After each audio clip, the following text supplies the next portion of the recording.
బులెటిన్లో ముందుగా హెడ్లైన్స్ చూద్దాం. ఢిల్లీని ముంచెత్తుతున్న భారీ వర్షాలు, నీట మునిగిన పలు ప్రాంతాలు.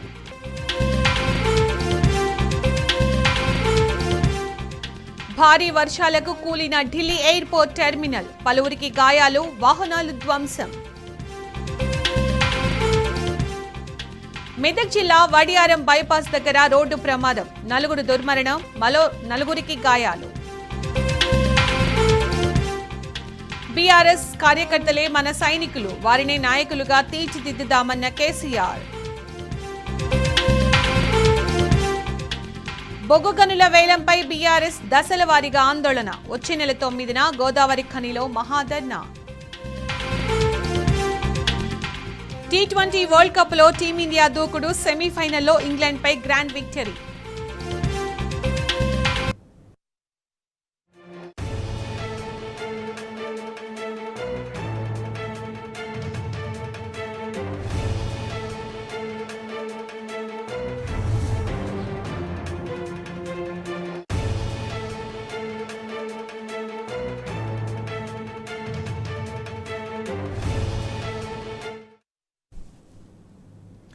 దేశ రాజధాని ఢిల్లీలో భారీ వర్షాలు కురుస్తున్నాయి. 2 రోజులుగా దంచి కొడుతున్న వానలతో ఢిల్లీలో పలు ప్రాంతాలు నీట మునిగాయి.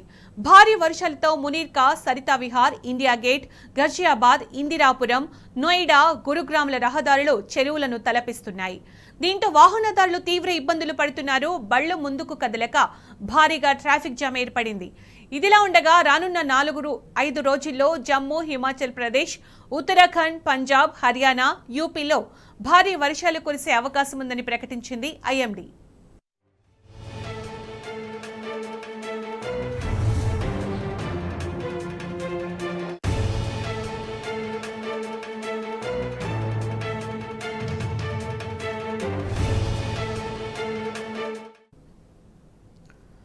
దేశ రాజధాని ఢిల్లీలో భారీ వర్షాలు కురుస్తున్నాయి. 2 రోజులుగా దంచి కొడుతున్న వానలతో ఢిల్లీలో పలు ప్రాంతాలు నీట మునిగాయి.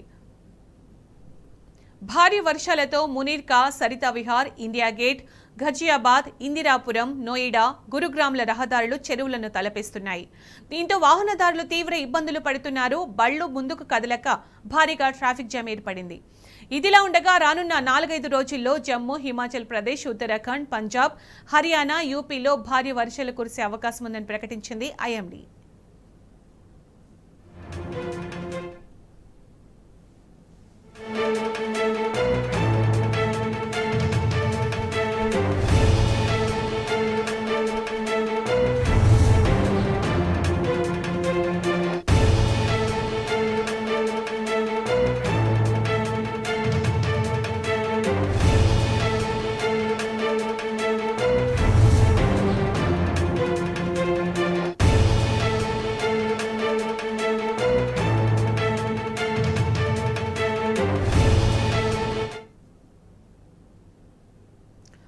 ఢిల్లీలో భారీ వర్షాలు కురుస్తున్నాయి. నిన్నటి నుంచి కురుస్తున్న భారీ వర్షాలతో ఢిల్లీ నీట మునిగింది. వర్షాలు, వరదలకు పలు ప్రాంతాలు చెరువులను తలపిస్తున్నాయి. కాలువలు పొంగి పొర్లుతున్నాయి. దీంతో ఢిల్లీ వాసులు ఎదుర్కొంటున్న ఇబ్బందులపై వినూత్నంగా నిరసనలు తెలిపారు బీజేపీ నేతలు. చెరువుల్లో మారిన వినోద్ నగర్ రోడ్లపై పడవల్లో ప్రయాణించారు కమలం కౌన్సిలర్ రవీందర్ సింగ్. ప్రభుత్వం ముందస్తు చర్యలు తీసుకోకపోవడంతో చిన్న వర్షానికే ఢిల్లీ సంద్రంగా మారిందని ఆరోపిస్తున్నారు.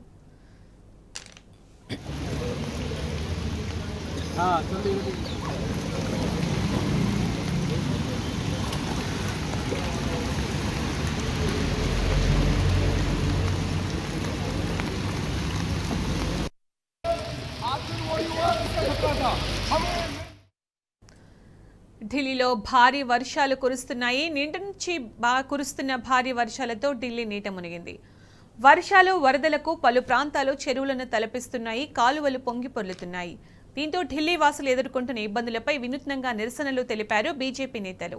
చెరువుల్లో మారిన వినోద్ నగర్ రోడ్లపై పడవల్లో ప్రయాణించారు కమలం కౌన్సిలర్ రవీందర్ సింగ్.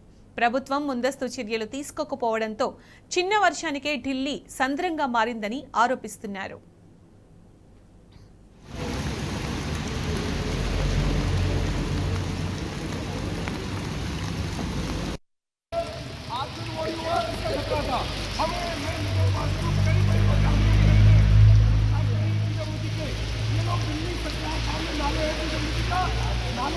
नहीं चलाने से और इनके सिसोदिया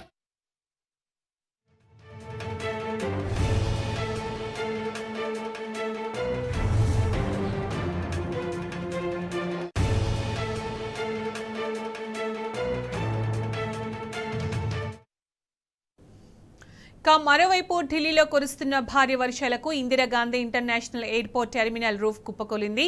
ఈ ఘటనలో పలువురు తీవ్రంగా గాయపడ్డారు. అనేక వాహనాలు ధ్వంసమయ్యాయి. హుటాహుటిన ఘటనా స్థలానికి చేరుకుని సహాయక చర్యలు చేపట్టారు పోలీసులు.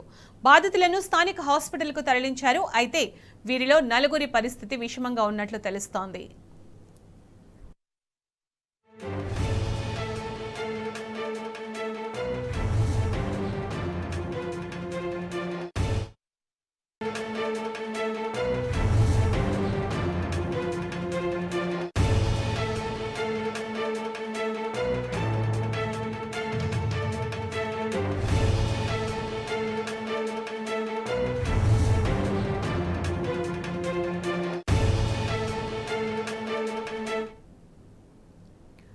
బీహార్లో వంతెనలు వరుసగా కూలిపోతున్నాయి. వర్షాలు వరదలతో 10 రోజుల్లో 4 బ్రిడ్జీలు కుప్పకూలడం కలకలం సృష్టిస్తోంది.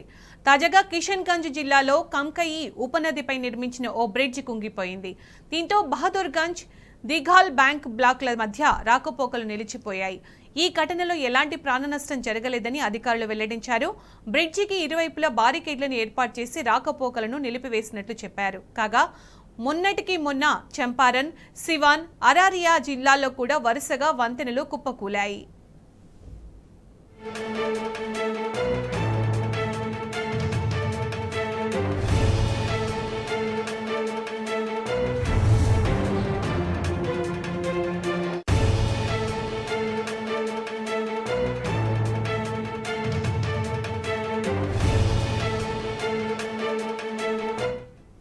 బీహార్లో వంతెనలు వరుసగా కుప్పకూలిపోతున్నాయి. వర్షాలు వరదలతో 10 రోజుల్లో 4 బ్రిడ్జిలు కుప్పకూలడం కలకలం సృష్టిస్తోంది. తాజాగా కిషన్గంజ్ జిల్లాలో కంకయి నదిపై నిర్మించిన ఓ బ్రిడ్జి కుంగిపోయింది. దీంతో బహదూర్గంజ్ దిగాల్ బ్యాంక్ బ్లాక్ల మధ్య రాకపోకలు నిలిచిపోయాయి. ఈ ఘటనలో ఎలాంటి ప్రాణనష్టం జరగలేదని అధికారులు వెల్లడించారు. బ్రిడ్జికి ఇరువైపులా బారికేడ్లను ఏర్పాటు చేసి రాకపోకలను నిలిపివేసినట్టు చెప్పారు. కాగా మొన్నటికి మొన్న చంపారన్, సివాన్, అరారియా జిల్లాల్లో కూడా వరుసగా వంతెనలు కుప్పకూలాయి.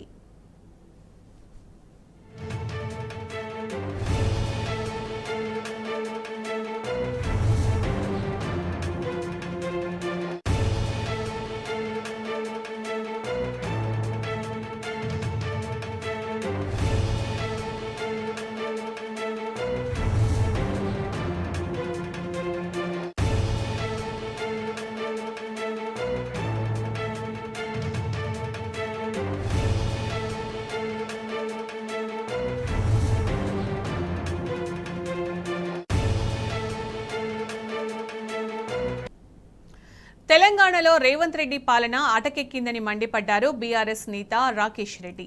ఆరోగ్య శాఖ అయితే పూర్తిగా విఫలమైందన్నారు. వరంగల్ ఎంజీఎం ఆసుపత్రిలో స్టాఫ్ లేక పేషెంట్స్ పరిశన్ అవుతున్నారన్నారు. రేపు రేవంత్ రెడ్డి వరంగల్ పర్యటన సందర్భంగా ఎంజీఎం ఆసుపత్రిని సందర్శించాలని, కేసీఆర్ మొదలుపెట్టిన మల్టీ సూపర్ స్పెషాలిటీ ఆసుపత్రి పనులను కూడా రివ్యూ చేయాలని డిమాండ్ చేశారు రాకేష్ రెడ్డి. ఉన్నటువంటి ఎంజీఎంకు కేవలం వరంగల్ నలుమూల నుండి పేషెంట్స్ రారు. తెలంగాణలో ఉన్నటువంటి అనేక ప్రాంతాల నుండి వస్తూ ఉంటారు. కానీ దురదృష్టకరమైనటువంటి విషయం ఏంటంటే ఈరోజు కేవలం ఎంజీఎం మాత్రమే కాదు, ప్రజా ఆరోగ్య వ్యవస్థకు తెలంగాణలో జబ్బు పట్టింది. అసలు ఫుల్ టైం డాక్టర్లు లేరు, పర్మనెంట్ డాక్టర్లు లేరు. కాంట్రాక్టు పేరు మీద డాక్టర్లను తీసుకొని ఈరోజు ప్రజా ఆరోగ్య వ్యవస్థను నడిపిస్తామంటే ఎంత దయనీయమైనటువంటి పరిస్థితుల్లో ఈరోజు ప్రభుత్వ ఆసుపత్రులు ఉన్నాయో ఒక్కసారి అర్థం చేసుకోవాల్సిందే ఈ సందర్భంగా నేను కోరుతా ఉన్నాను. మీ నిర్లక్ష్యం కారణంగా ఆసుపత్రుల్లో ఉన్నటువంటి సౌకర్యాలు సరిపోవడం లేదు, ఆసుపత్రుల్లో ఉన్నటువంటి స్టాఫ్ సరిపోవడం లేదు. పారామెడికల్ స్టాఫ్ ఎక్కడ పోయింది? అసలు ఎంజిఎం పోతే ఎవరు గ్లూకోజ్ వాళ్ళే పెట్టుకుంటున్నారు. వాస్తవం కాదా ఇది? ఎక్కడ పోయింది మీ పాలన అని అడుగుతున్నా.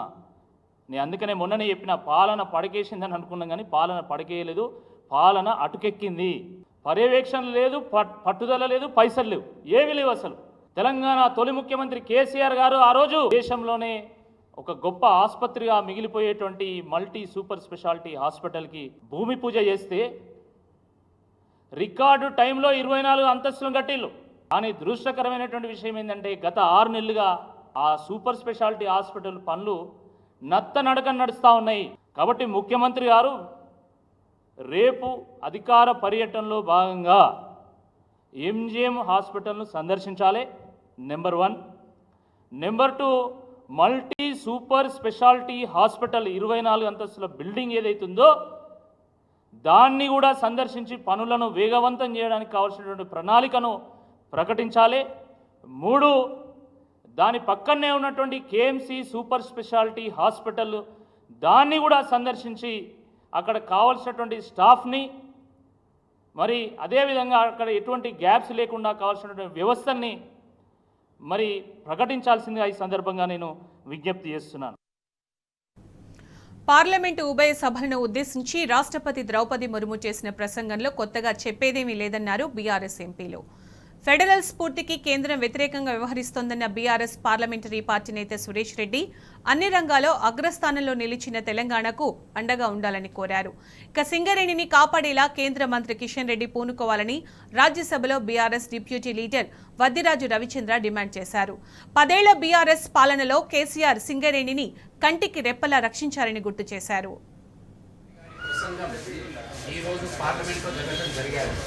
ఈ ప్రసంగంలో మాకు కొత్తేం కనిపించలేదు. పోతే ప్రతిసారిలాగా కొత్త ఆశలు కలుగుతుంటాయి, కానీ దాంతోపాటు కొత్త గోల్ పోస్ట్ కూడా క్రియేట్ చేస్తూ ఉంటారు ప్రభుత్వం. అంటే ఉదాహరణకు గతంలో రైతులకు వారి ఇన్కమ్ డబుల్ చేస్తానన్నారు 22 వరకు, కానీ అది సాధ్యం కాలేదు. అటువంటి అనేక ఉదాహరణలు ఉన్నాయి. అవన్నీ కూడా ఈ ప్రసంగంలో కూడా కనిపించాయి. ఈరోజు ప్రసంగం కోఆపరేటివ్ ఫెడరలిజం గురించి మాట్లాడలేదు. కాంపిటేటివ్ ఫెడరలిజం విషయానికి వస్తే బహుశా భారతదేశంలో దేశానికి ఆదర్శం మన తెలంగాణ రాష్ట్రం. తెలంగాణ రాష్ట్రాన్ని సాధించుకున్న తర్వాత తెలంగాణ రాష్ట్రాన్ని ఈ 10 సంవత్సరాల్లో దేశంలో నంబర్ 1కి తీసుకొచ్చేది మరి కేసీఆర్ గారి ప్రభుత్వం. ఏ విధంగానైతే ప్రపంచానికి విశ్వ బంధువుగా భారతదేశం ఉందో అదేవిధంగా భారతదేశానికి తెలంగాణ రాష్ట్రం దేశ బంధువుగా మారాదనే విషయాన్ని కూడా మనం గర్వంగా చెప్పుకోవచ్చు. తెలంగాణకు ఇంత సాధించినప్పటికీ కూడా కేంద్రం నుంచి రావాల్సిన అంశాల్లో ఇంకా నిర్లక్ష్యం కొనసాగుతున్న విషయాన్ని మనం గమనిస్తూనే వచ్చాం. కాబట్టి మొట్టమొదటి విషయం, ఈ ప్రసంగం ఫెడరల్ స్ఫూర్తికి భిన్నంగా ఉంది.